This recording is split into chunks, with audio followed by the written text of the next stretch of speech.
Hi, I'm Chris from Brinson Marine, and I'm going to show you how to fix your jet ski lift if it's not staying up by itself.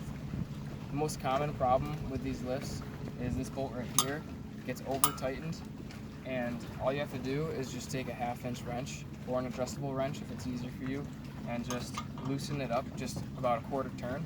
You'll feel the spool spin by itself, and it'll be back into the position it needs to be in, and then your jet ski lift should just stay all by itself instead of going down by itself. If that doesn't fix it, then it's most likely you have a bad clutch pad in the winch box here, and I'll show you how to replace that as well. So you want to go all the way down with the lift so you don't release anything and it just falls.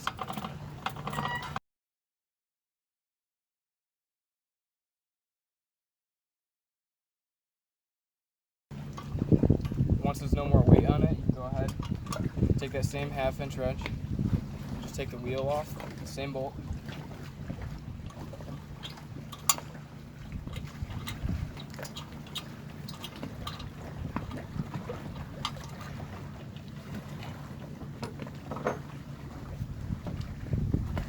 And then you have to find something to jam the teeth of the winch so that the wheel will come off, or else it'll just keep spinning and spinning because it has grip on the threads there.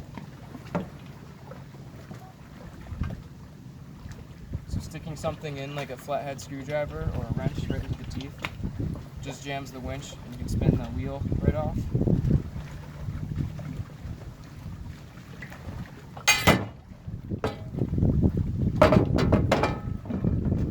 And then once the wheel's off, it's just a flathead screwdriver or 5/16 socket that'll fit over this right here. It's just these two screws that hold this plate on.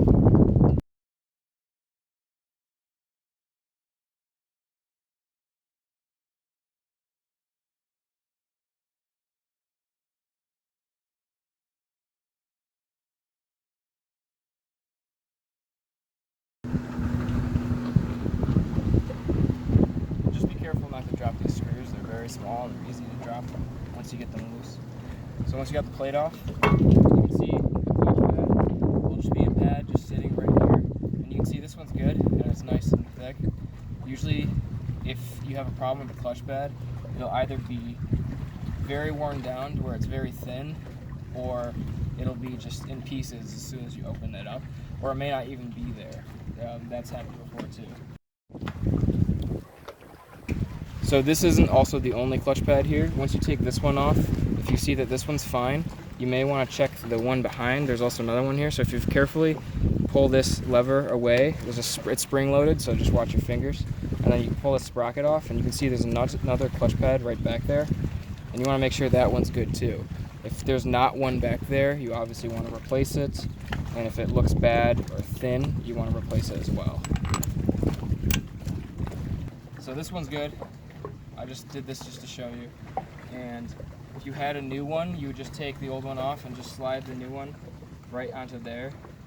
And then you would just put everything back in, the plate, the wheel, and the bolt for the wheel, just as how they work. And that's it. That's all you gotta do.